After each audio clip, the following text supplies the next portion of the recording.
Hello, good afternoon, and welcome to the Midday News on 3FM 92.7. My name is Beatrice Adu. The news is also live on Kasmi 107.1 FM and across the world at 3news.com. Coming up in the next few minutes.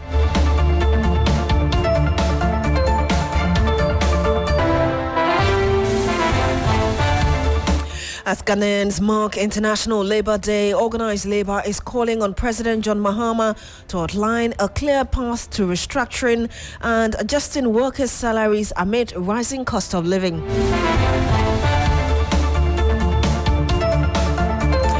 Also coming up on the program, I will terminate your contract without hesitation should you fail to discharge your obligation. That's a warning from the National Coordinator for the Ghana School Feeding Program, Hajia Fati Fogo, to caterers under the initiative. We'll hear more from her.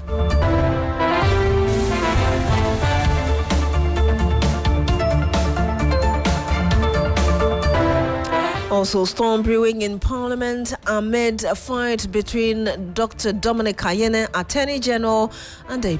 We'll tell you more.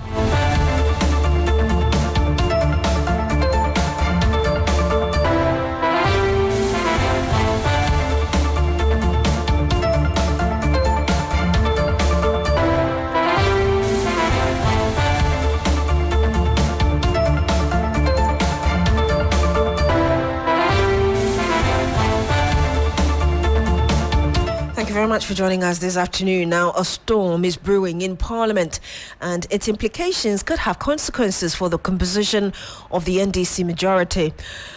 The Attorney General and MP for Bolga East, Dr. Dominic Ayine, and Gomoa Central MP Kwame Asare-Obeng, also known as MP A+, are on a warpath. The Attorney General at a news conference yesterday for the first time responded to allegations leveled against him over claims he bribed members of the Finance Committee into passing the National Sanitation Levy. The AG says that A+, his accuser, must answer questions over the NSS ghost name scandal. Took to social media to make spurious allegations against me, calling me corrupt and a thief. Besides the name calling, the Facebook post in its totality was a palpable falsehood. I was never involved in the passage of the sanitation levy, as I was not a member of the Finance Committee of Parliament, let alone to be in a position to influence the composition of the membership of the committee. And I have the Hansard as documentary support for what I'm saying. I have the votes and proceedings of Parliament. Unfortunately, I left them in the office. I think I have them here. Yes. So for the media, the report of the committee as well as the vote and proceedings are here. If you want to do some research on the matter that he alleged that I was involved and I channeled, I made sure that the membership of the committee was, changed, and then the monies from the sanitation levy were channeled to my friend, and so on and so forth. I'm not friends with whoever was the beneficiary of the sanitation levy. But interestingly, A+ warned me in the post not to do anything silly and that he will come after me if I did. That is laughable. First of all, I do not act silly because I think through the consequences of my actions, not only for my person, but also for others. That is what we were taught in Notre Dame Minor Seminary, and I am proud to say, without fear of any contradiction, that I have kept faith with that principle. Secondly, the threat is laughable because I have nothing to hide. I am reliably informed that his basis of saying that I am corrupt and a thief is that I took campaign contribution from a businessman at East Legon known as Dr. Sledge, and that he also knows the people who donated pickups for my campaign. Now, ladies and gentlemen, if receiving donations for your campaign or getting a pickup for a campaign is thievery or corruption, then there are 276 thieves in Parliament. including the person who was making the allegation himself.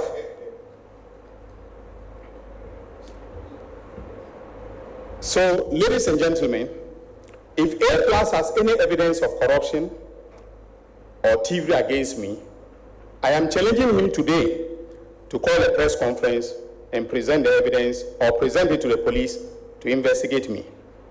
In contrast, the media should ask him about the silly thing that I was about to do, which frightened him so much into making that silly post about me. He should be asked what he knows about the National Service ghost name scandal and related matters. If he can give truthful answers to these questions, then Ghanaians will know why he took to social media to do what he did. But let him be warned that in my hometown of Zorungu, we do not fear mud being thrown at us. On the contrary, we walk into the mud to deal with the person doing the mud slinging. And I am prepared to walk into the mud with A+. Because what I have about him and the National Service scandal, he should come and tell you. I'm challenging him. He should come and tell you, the media, and stop cowardly hiding behind social media to make baseless allegations against people who have worked hard to earn a reputation. And you had the Attorney General and Minister for Justice, Dr. Dominic Ayine. But shortly after the AG's press conference, A+ took to social media again, making fresh allegations, including an alleged attempted bribe of Parliament's Appointments Committee. The development has sparked discussions about a possible summons before Parliament's Privileges Committee and how best to de-escalate the current situation. Let's speak to Harrison Bailey, Executive Director of the African Center for Parliamentary Journalism and Research. Good afternoon to you, sir. Thank you so much for joining us, and happy holiday to you. Good afternoon, and a happy holiday to you too. Another incident where the image of Parliament is coming under very serious disrepute, really. The Appointments Committee has been named yet again. Would you say one too many? Well, can we brush this aside? So thank you very much. We can't brush this aside because it's a very serious allegation that is made by a sitting member of Parliament. So many times we have people accusing the appointment committee of taking bribes. That is not good for our democratic image. It's rather unfortunate that things have gotten to this end. I believe that members of Parliament, they've been given the standing orders of Parliament of Ghana. They are abreast with it. They know the procedures. They know the practices.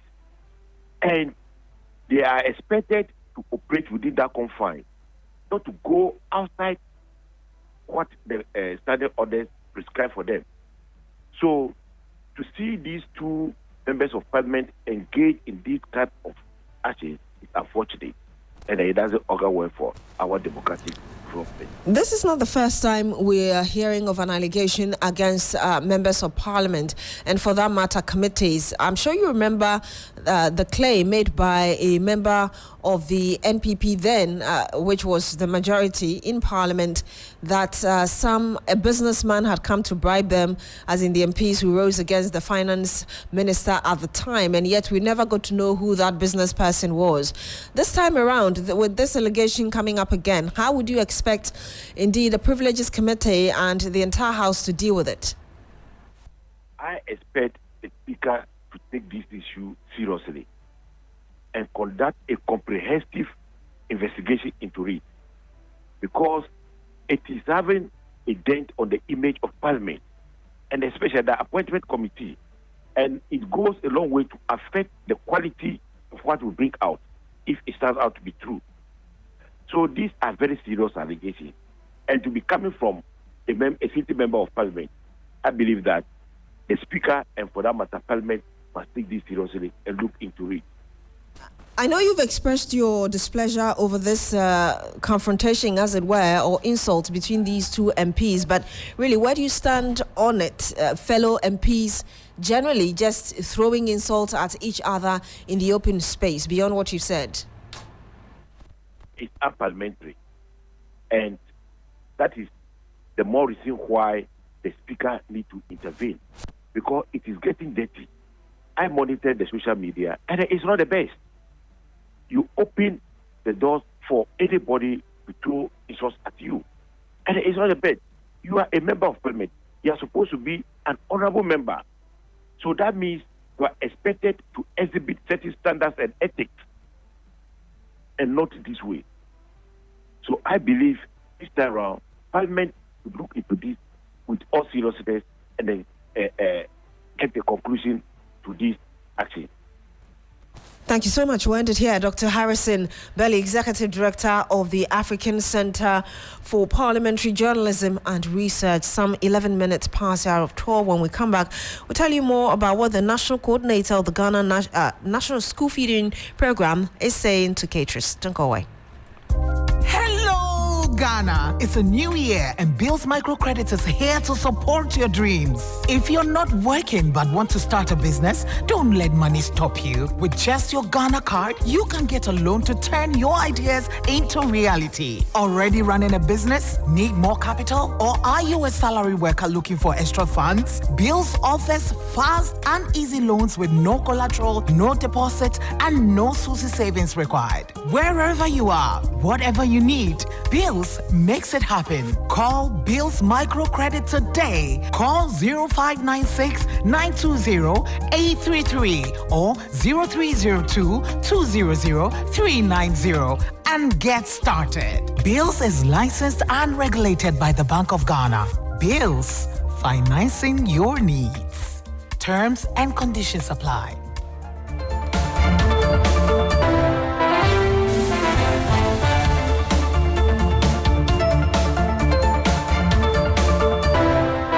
Twelve minutes past the hour of 12. We go to the northern part of the country now because the National Coordinator of the Ghana School Feeding Program, Hajia Fati Fogo, has issued a strong warning to caterers, stating that those who fail to cook for the required number of days will have their contract terminated immediately without hesitation.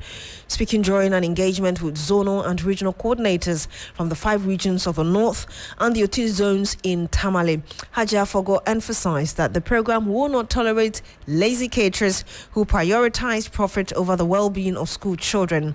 She also addressed concerns about delayed payment and rising food costs, assuring caterers that these allegations or challenges are being resolved to ensure smooth operations. Christopher Marcon is our man in the northern part of the country. He joins us live on the line. Chris, we also do know that many caterers in rural schools under the program fail to cook as required, negatively impacting enrollment and attendance. Can you tell us more about what the coordinator said about this beyond what I just said? Yes, so what she's been saying is that when you go to rural communities in Ghana, most especially in the northern parts of the country, the caterers who are supposed to cook in schools that are under the Ghana School Feeding Program do not even report to post, not to talk of cooking for the school children. And this over the years has affected enrollment, it has affected attendance, and so she is cautioning the cases who have the benefit of being engaged by the Ghana School Feeding Program to ensure that they go to schools to cook for the children. She's also mandated or directed the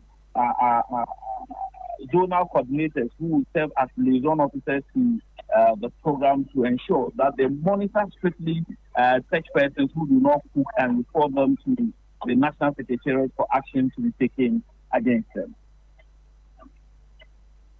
So for the cooking, it will be through the monitoring. And for the assurance in terms of payments, I think we all heard when His Excellency John Dramani Mahama said that they will increase the fee that they pay per pupil. I think we all heard that it has been moved from 1 cedi 50 pesos to 2 cedis. He is committed, and he will ensure that we change the narrative out there. So with that kind of assurance, we will also put up our best to make sure that quality food is served to the people and to ensure that caterers do not take money for whatever they have not worked for. A caterer who tries to joke with this, the person's appointment will be terminated. Because as part of our guidelines, once you don't cook and we receive information that you haven't cooked for some number of days, I think we have the right to terminate your appointment. We are not going to condone with anybody who is preparing to think that once they take a school in a remote area, they can not cook and they will get away with it. It's the thing of the past now.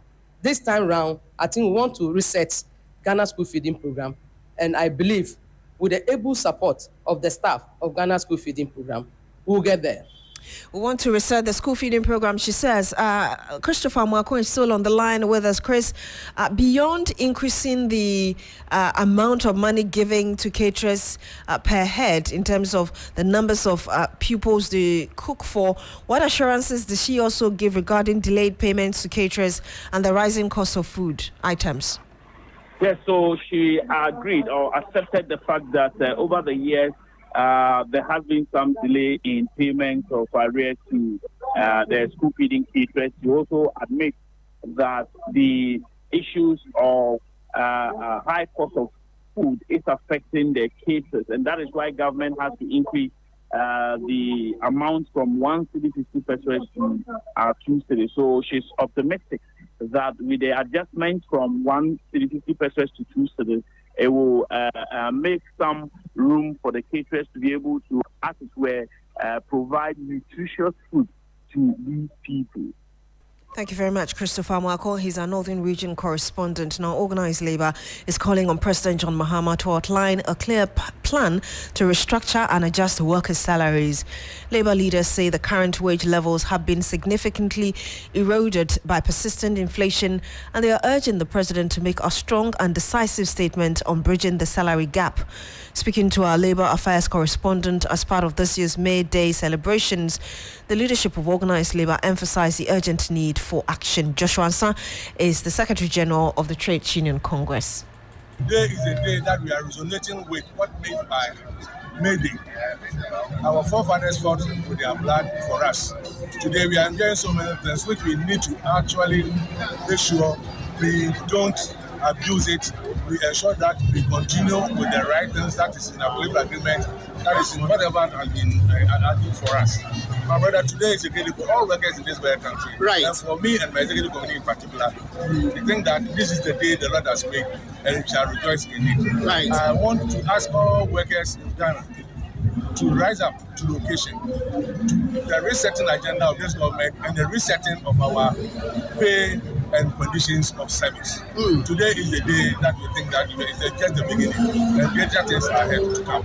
Right. My final question is to you. You are talking about resetting agenda. The president is coming to address you. What do you expect the president to say? We expect the president to ensure that our low pay are improved, our conditions of service are improved, labor issues are on the top of his thoughts.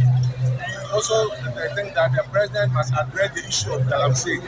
We also wish that the president will address the issue of mass relocation, which is not good for the democracy of this very country. What about the restructure of your pay? That one is non-negotiable. We think that is something that this government must be able to do.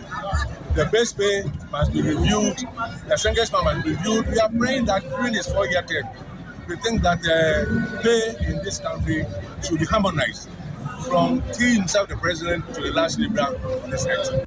And I had that Joshua Ansah, he's the Secretary General of the Trade Union Congress, and on his concerns, well, President John Mahama has reaffirmed the commitment of his administration to delivering decent jobs, strengthening the economy and ensuring social justice for workers as Ghana marks this year's May Day celebrations. Addressing a May Day parade in a car, the president paid tribute to Ghanaian workers, praising their tireless efforts, resilience and crucial role in national development.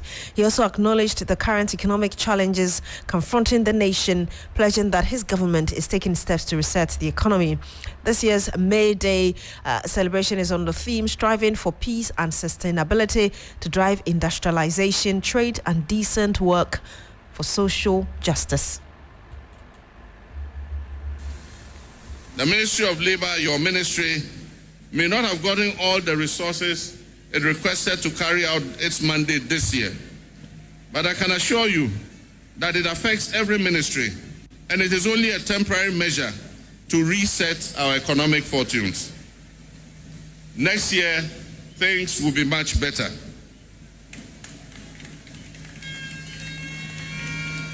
The fight against Galamsey is a complex one. And when I was vying for the presidency, I did not kid myself that when I come into office, I will win that fight in 4 months. Yet, we will not give up. Our gallant men of the armed forces and security services are up to the fight and will continue to score successes against the selfish companies and individuals who are destroying our forests and polluting our water bodies. As far as the fight against Galamsey is concerned, I say, aluta continua. Ladies and gentlemen, the ECG has been brought to its knees by a culture of poor governance over the last 8 years, with a debt of 68 billion Ghana cedis and rising. If we do not do something drastic, our whole power sector will collapse. President John Mahama. That's it for the news. Log on to shrenews.com for more news. Have a good afternoon.